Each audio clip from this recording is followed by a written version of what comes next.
বাড়িতে আছে ছোট্টখাট্ট করে একটা পিকনিক, আর আজ থেকে তার তোড়জোড় শুরু হয়ে গেছে। দাঁড়াও তোমাদেরকে দেখাই। এই যে ত্রিপল টাঙিয়ে দিয়েছে, এখানটা পরিষ্কার পরিচ্ছন্ন করে রাখা আছে।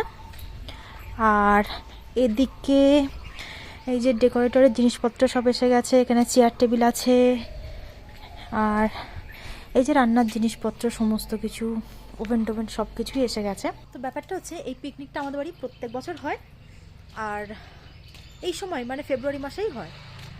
আমার শ্বশুরমশাই রিটায়ার করার পরে আর কি একটা সংস্থার সাথে যুক্ত ছিল, সেটা আমাদের গ্রামেরই আর কি। তো সেই সংস্থা থেকে প্রত্যেক বছর বার্ষিক একটা পিকনিক করা হয়। সেই পিকনিকটা আমাদের বাড়িতেই হয়, কারণ আমাদের উঠোনে অনেকটা জায়গা আছে, সেই জন্য এখানেই করা হয়। তারপরে সবাই আসে, এসে এখানেই খাওয়া দাওয়া রান্নাবান্না সমস্ত কিছু হয়। আমাদেরও বেশ আনন্দ হয়, কারণ পিকনিক সেভাবে আমাদের বাড়িতে খুব একটা তো করা হয় না, লোকজন খুবই কম। তো ওরা আসে যখন, তখন পিকনিক করা হয়, বেশ আনন্দ হয়। তবে পিকনিকটা আছে কালকে, মানে রবিবার দিন। আর আজকে সমস্ত জিনিসপত্র এখানে রেখে গেছে, প্যান্ডেল করে গেছে। প্যান্ডেল বলতে এই ওপরে ত্রিপলটা টাঙিয়ে দিয়েছে, কারণ এখন তো আর বৃষ্টি ফৃষ্টি হবে না, সেই জন্য দিয়ে গেছে আর কি। তো দেখা যাক কালকে তোমাদের সঙ্গে কোনোটা কিছু শেয়ার করতে পারি।